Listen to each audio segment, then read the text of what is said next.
নমস্কার। বিবিসিপি ব্রজবাবুর ছোটদের পাঠশালায় সবাইকে স্বাগত জানিয়ে শুরু করছি আজকের ভিডিও। দ্বিতীয় শ্রেণী প্রথম পর্ব, পৃষ্ঠা 56 এবং 57, 56 and 57। এই পাঠটি আগের পাঠের সাথে অত্যন্ত সম্পর্কযুক্ত।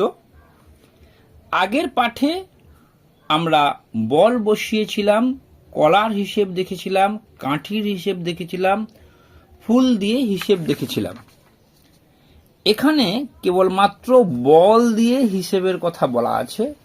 আমার কাছে এই ছোট ছোট বল না থাকায় আমি দু ধরনের টমেটো ব্যবহার করেছি। মিড ডে মিলে সংগ্রহ করা টমেটো, ছোট ছোটগুলো, একটা হচ্ছে হলুদ রঙের আর একটা লাল রঙের। আজকের পাঠটি এই হলুদ বল এবং লাল বল নিয়ে মজাদার খেলা। এই খেলাটির জন্য আমি এটা রেডি করেছি। দয়া করে কিভাবে এই খেলাটা দিয়ে আজকের পাঠটি উপস্থাপন করব, পাঠটি মজাদার করব, জানতে গেলে ভিডিওটি শেষ পর্যন্ত দেখবেন। ভালো লাগলে অবশ্যই লাইক করবেন, কমেন্ট করবেন, শেয়ার করবেন এবং সাবস্ক্রাইব করবেন। এখানে কি বলা হয়েছে না, কাঠিতে বল বসাই, দশক কাঠিতে হলুদ বল বাড়িয়ে কি পাই? দশকের ঘরে একটা বসানো মানে 1 10। এককের ঘরে কিছু না থাকলেও শূন্য বসবে। দশকের ঘরে দুটো হলুদ বল বসালে তাহলে কি হবে? 20। এখানে কি করা হয়েছে? বল বসানো আছে, সংখ্যা লিখতে হয়েছে। এখানে সংখ্যা লেখা আছে, বল বসাতে হবে। তাহলে কি হচ্ছে? 3 10 আছে মানে 3টি বল বসিয়ে দেব। তাহলে এইভাবে ছাত্রছাত্রীদের যদি সক্রিয়তা ভিত্তিক শিক্ষাদান করি তাহলে কিন্তু ছাত্ররা দীর্ঘদিন মনে রাখতে পারবে। এইভাবে আমরা 4টে বল বসাবো।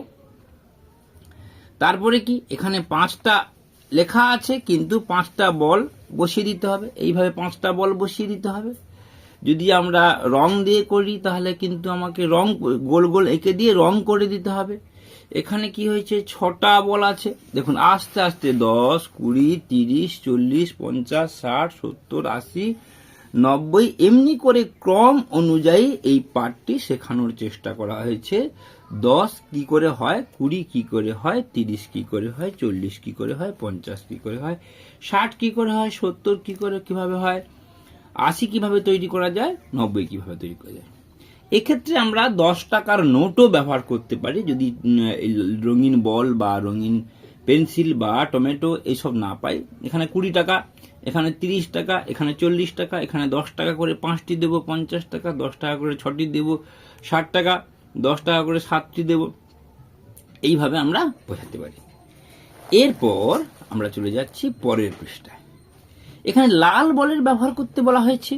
এখানে লাল বল 1-এর ঘরে আছে, তার মানে 1। হ্যাঁ, শুধু এককের ঘর লিখলে 1-এর সোজা বসবে। একক দশক দুটি ঘর থাকলে এককের ঘরে বসবে, নাম হবে 1। তাই 1 ও 01 একই। কাঠি ও রঙিন বল দিয়ে 3 ও 03 তৈরি করব। 3 এবং 03 একক দশকের ঘরে যখন থাকবে তখন 3 বসলে 3টা এককের ঘরে বসবে, অর্থাৎ 03 ও 3 একই। এখানে বলা হয়েছে 05, তার মানে এখানে 5 লিখব।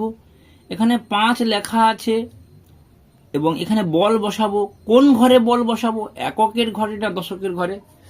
আস্তে আস্তে সহজ থেকে কঠিন দেখানো হয়েছে। আগে বোঝানো হয়েছে দুটো দিক থেকে, তারপরে একটা দিক ফাঁকা রাখা হয়েছে। এইভাবে আমরা 1 এবং 01 এবং আমরা দশকের ঘরে বসানোর জন্য পরবর্তী ক্লাসে আমরা শিখব। আজকে আমরা এই পর্যন্ত আলোচনা করলাম। আশা করি ভিডিওটি আপনাদের কাছে মনোগ্রাহী হবে। এবং এখানের ক্ষেত্রে যেমন এখানে যেমন 10 টাকার নোট ব্যবহার করতে বলেছিলাম, এখানের ক্ষেত্রে আমরা ক টাকা ব্যবহার করব, 1 টাকার কয়েন ব্যবহার করতে পারি। যদি 11 টাকা হয় এখানে 10 টাকার কয়েন, এখানে 1 টাকার কয়েন। যদি 12 টাকা 20 টাকা হয় তখন দুটো 10 টাকা দশকের ঘরে বসিয়ে দেবো, দুটো 10 টাকা দশকের ঘরে বসিয়ে দেবো। যদি 21 টাকা হয় দশকের ঘরে 20 টাকা, এককের ঘরে 1 টাকার কয়েন।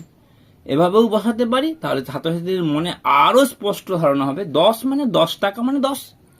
এখানে আমরা সবসময় হাতে কাছে টাকা পাবো না বলে এখানে রঙিন বল দিয়ে বোঝানোর চেষ্টা করছি।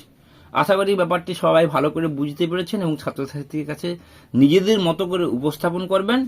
আপনাদের কাছে যদি এই পাঠটি দান করার ক্ষেত্রে নতুন কোনো চিন্তা ভাবনা থাকে, আপনারা আমার কমেন্ট বক্সে গিয়ে আমাকে জানাতে পারেন। সবাই ভালো থাকবেন। নমস্কার, ধন্যবাদ।